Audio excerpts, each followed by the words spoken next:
नमस्कार, मैं हूं विद्यासागर। स्वागत है आप सभी का देवभूमि में। और बुलेटिन में सबसे पहली बात करते हैं ऋषिकेश से खबर आ रही है, जहां पर सीएम तीरथ ने कोविड केयर सेंटर का उद्घाटन किया है। योग नगरी में 500 बेड वाले कोविड केयर सेंटर का उद्घाटन किया गया। आईडीपीएल ऋषिकेश में बना है कोविड सेंटर। डीआरडीओ ने बनाया है 500 बेड का सेंटर। राइफलमैन जसवंत सिंह रावत के नाम पर बना है यह सेंटर। 100 आईसीयू बेड की भी व्यवस्था की गई है। तो एक बार आपको फिर से बता दें खबर ऋषिकेश से, जहां सीएम तीरथ ने कोविड केयर सेंटर का उद्घाटन किया। योग नगरी में 500 बेड वाले कोविड केयर सेंटर का उद्घाटन किया गया है। आईडीपीएल ऋषिकेश में बना है कोविड सेंटर। वहीं डीआरडीओ ने 500 बेड का यह सेंटर बनाया है। राइफलमैन जसवंत सिंह रावत के नाम पर इस सेंटर को बनाया गया है। वहीं 100 आईसीयू बेड की भी व्यवस्था की गई है।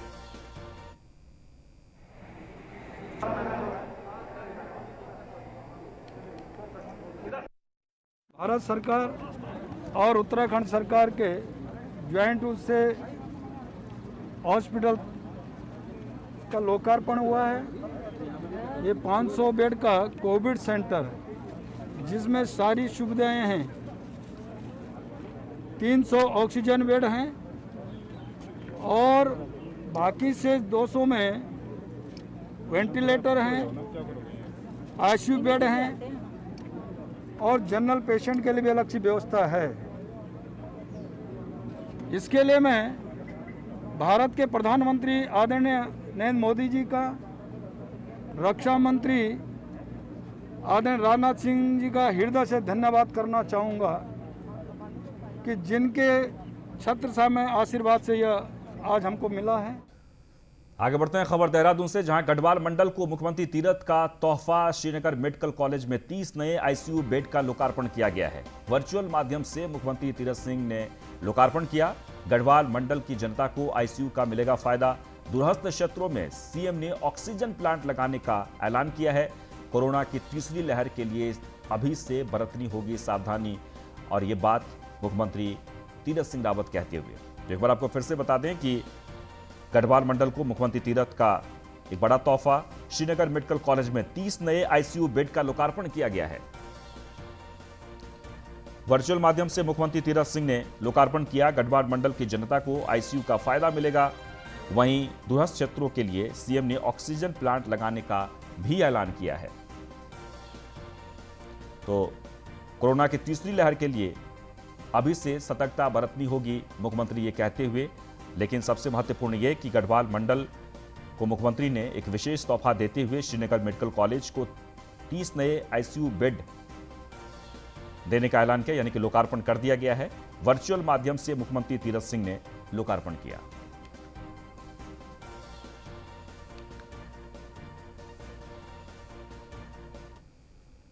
आगे बढ़ते हैं। कैबिनेट मंत्री बिशन सिंह चुफाल ने आज हल्द्वानी के मेडिकल कॉलेज में डीआरडीओ द्वारा बनाए जा रहे 500 बेड के कोविड अस्पताल का निरीक्षण किया है। चुफाल ने कहा कि 1 जून तक अस्पताल पूरी तरह से तैयार कर लिया जाएगा। भारी बरसात और दूसरी दिक्कतों के चलते अस्पताल के काम में 10 से 12 दिन का समय ज्यादा लग रहा है। मंत्री ने अफसरों को बिजली पानी सहित सभी व्यवस्थाएं करने के निर्देश दिए हैं।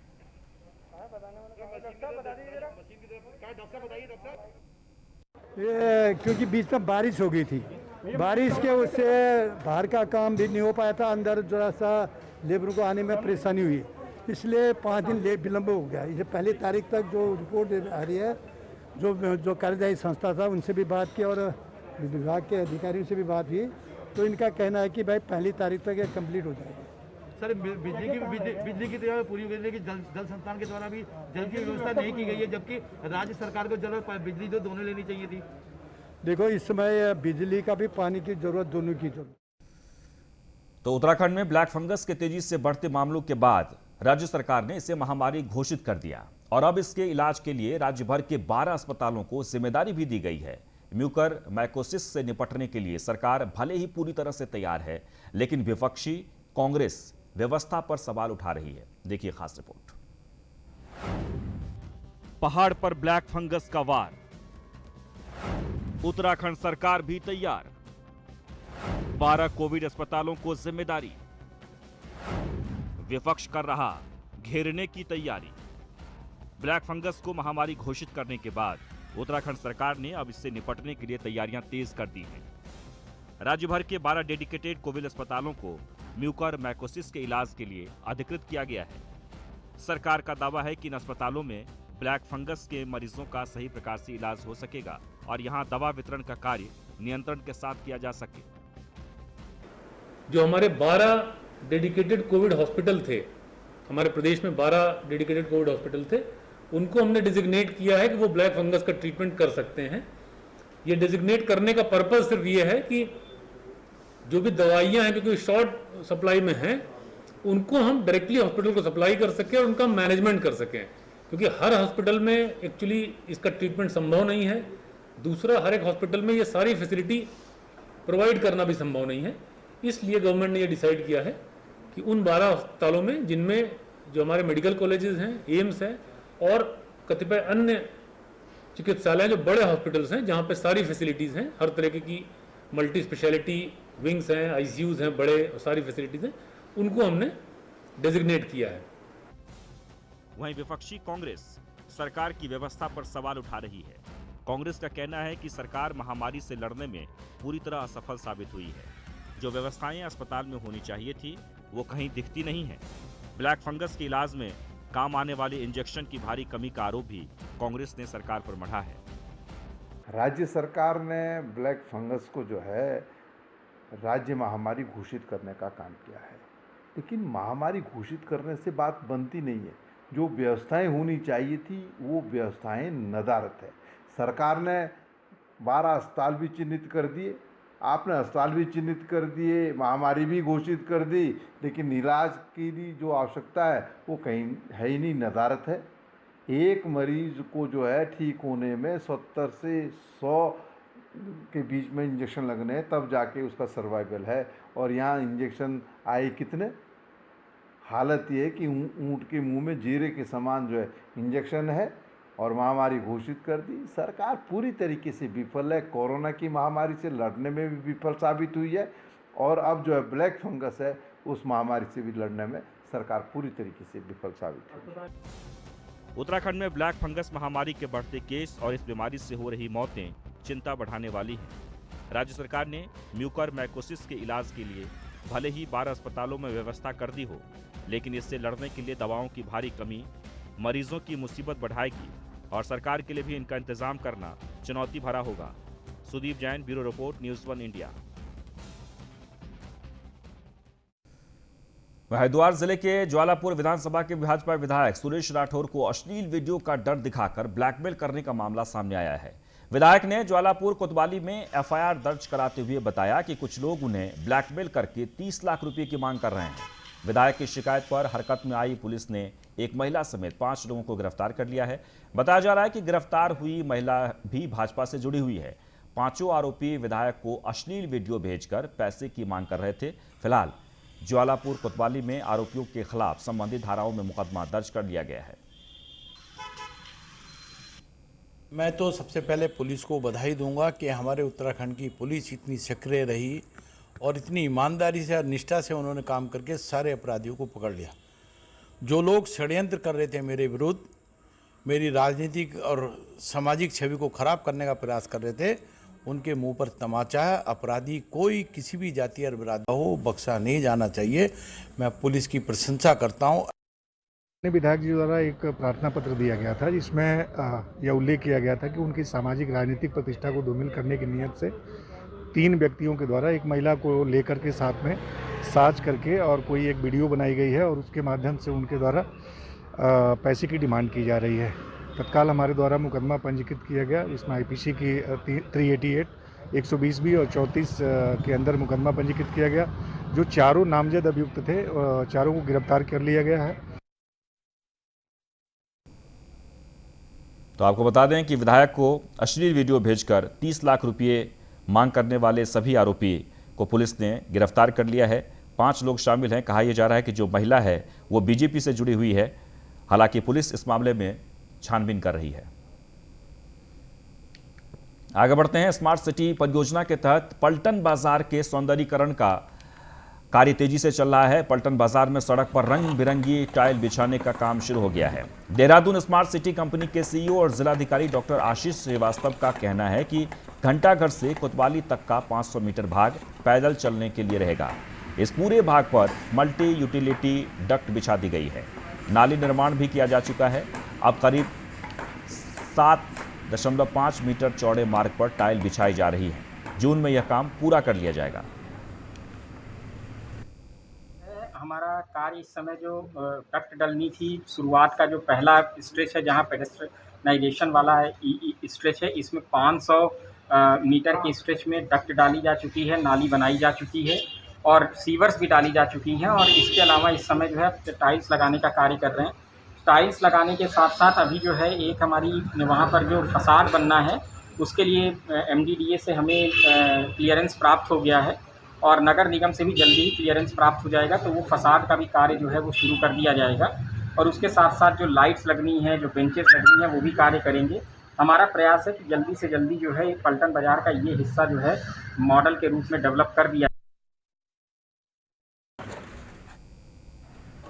स्मार्ट सिटी परियोजना के तहत काम हो रहा है। तस्वीरों में आप देख सकते हैं जून तक इस कार्य को पूरा कर लिया जाएगा। पलटन बाजार के सौंदर्यीकरण का कार्य तेज कर दिया गया है। टाइल बिछाई जा रही है, तस्वीरों में आप देख सकते हैं। और फिलहाल जिलाधिकारी ने ये कहते हुए कि जून तक इस कार्य को पूरा करने का निर्देश दिया गया है। तो मसूरी में बीजेपी मंडल अध्यक्ष मोहन पेटवाल ने पालिका अध्यक्ष अनुज गुप्ता पर झूठी राजनीति करने का आरोप लगाया है। उन्होंने कहा कि मसूरी माल रोड पर विद्युत लाइन भूमिगत करने के लिए राज्य सरकार की तरफ से 2,36,000 रुपये की योजना को कैबिनेट मंत्री गणेश जोशी के प्रयासों के बाद स्वीकृति दी गई थी, जिससे माल रोड पर लटके बिजली के तारों को हटाकर खूबसूरत बनाया जा सके। तो वहीं मसूरी माल रोड पर विद्युत लाइन भूमिगत किए जाने को लेकर पालिका अध्यक्ष अनुज गुप्ता और मसूरी बीजेपी मंडल अध्यक्ष के बीच जुबानी जंग जारी है। दोनों इस योजना का श्रेय लेने की होड़ में एक दूसरे पर लगातार बयानबाजी कर रहे हैं। बता दें कि मसूरी एसडीओ पंकज थपलियाल ने बताया कि 2,36,000 रुपये की योजना के तहत बिजली की लाइनों को ठीक करने के लिए राज्य सरकार ने यूपीसीएल को जिम्मेदारी दी थी, लेकिन नगर पालिका प्रशासन की तरफ से यूपीसीएल तक 1 करोड़ रुपये नहीं पहुंचे। उन्होंने बताया कि मसूरी माल रोड की बिजली की लाइनों को 3 चरणों में पूरा किया जाना है। दूसरे चरण का काम फिलहाल चल रहा है। मसूरी की सुंदरता के लिए हम प्रतिबद्ध है। हमने पहले दिन ही बोला था कि मसूरी को सुंदर बनाया जाएगा और इसको देखते हुए हमने सबसे पहले बिजली डिपार्टमेंट को अंडर प्रोटेस्ट 1 करोड़ रुपए जमा कराए। बहुत टाइम से विवाद चल रहा था पैसों के लेन देन का, तो हमने 1 करोड़ रुपए पालिका से जमा कराए इस शर्त पे कि आप पिक्चर पहले चौराहे के आसपास के जितने पोल्स और लाइट्स हैं उनको आप भूमिगत करेंगे। और आज बहुत खुशी की बात है कि सारे लाइनें भूमिगत हो गई है, फर्स्ट फेज़ की, सेकंड फेज़ की, और जितने भी खंबे अभी बचे हैं वो अगले फेज़ में उनको भूमिगत करने का कार्य किया जाएगा। तो मैंने एसडीओ मसूरी जो यूपीसीएल के यहाँ पे एसडीओ थपलियाल जी, उनसे बात की है। उनके द्वारा बताया गया कि 2.36 करोड़ का जो यहाँ पर इसमें जो खर्चा आया है टोटली उत्तराखंड गवर्नमेंट ने यूपीसीएल के माध्यम से यहाँ पे किया है और उसमें कहीं भी 1 रुपये नगर पालिका का नहीं है। और जो 67 लाख रुपए उन्होंने देने की बात करते हैं वो 1 करोड़ 85 लाख रुपए की देनदारी उनके पास स्ट्रीट लाइट्स की थी, जो कि सरकार ने उनको दे दिया था, लेकिन उनके द्वारा खाली 67 लाख रुपए उसमें पेमेंट की गई है।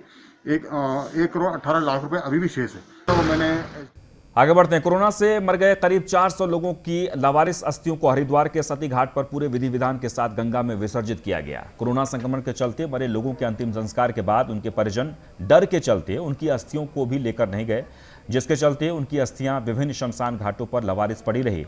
ऐसे ही करीब 400 लोगों की अस्थियों को श्री राजमाता झंडेवाला मंदिर के स्वामी राजेश्वरानंद महाराज ने अपनी अनुयायियों के साथ दिल्ली के विभिन्न शमशान घाटों से एकत्र किया और उनकी मुक्ति के लिए सभी को लेकर अपने हरिद्वार के कैलाश गली आश्रम में लाए, जहां पर भजन कीर्तन के बाद सभी अस्थियों को सती घाट कनखल लाकर मां गंगा में विसर्जित किया गया।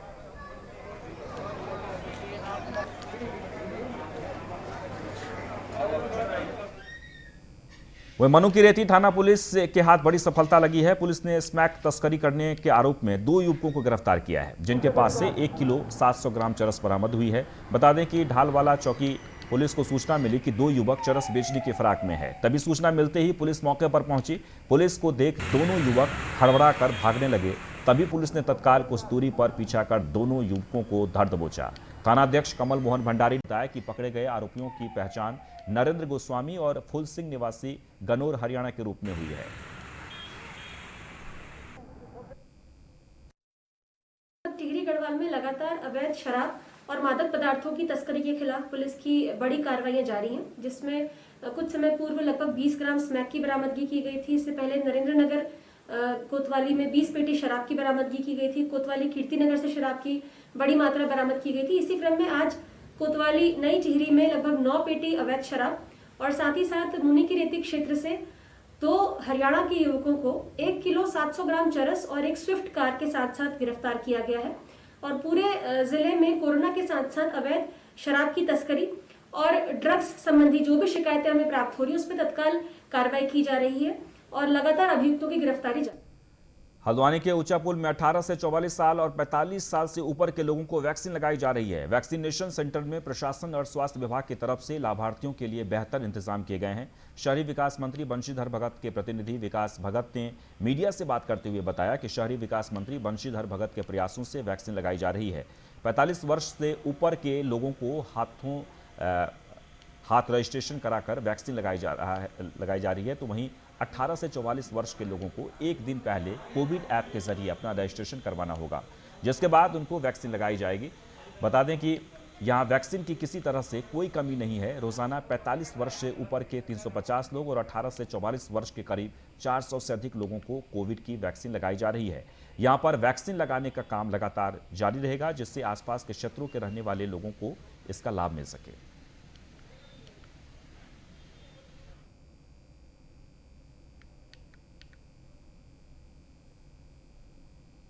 डोईवाला दिल्ली बॉर्डर पर किसान आंदोलन के 6 महीने पूरे हो गए हैं। 26 मई को किसानों ने काला दिवस मनाया। धरना प्रदर्शन कर केंद्र सरकार का पुतला फूका। किसान नेता हरेंद्र बालियान ने बयान जारी किया है। केंद्र की सरकार किसान विरोधी सरकार है।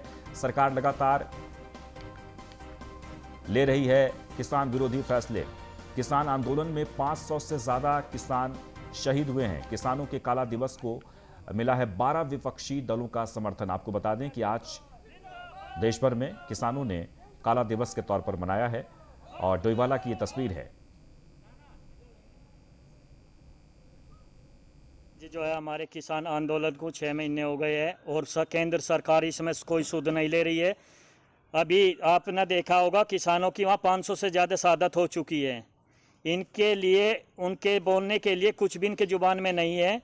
और आप देख रहे होंगे कोरोना का ये लेकर कोरोना हो रहा है। इसमें जब इनको पहले से पता हुआ था अगर भाई कोरोना आएगी, दूसरी लहर आ रही है, तो आपने जनता के लिए क्या किया? कोई सुविधा नहीं थी।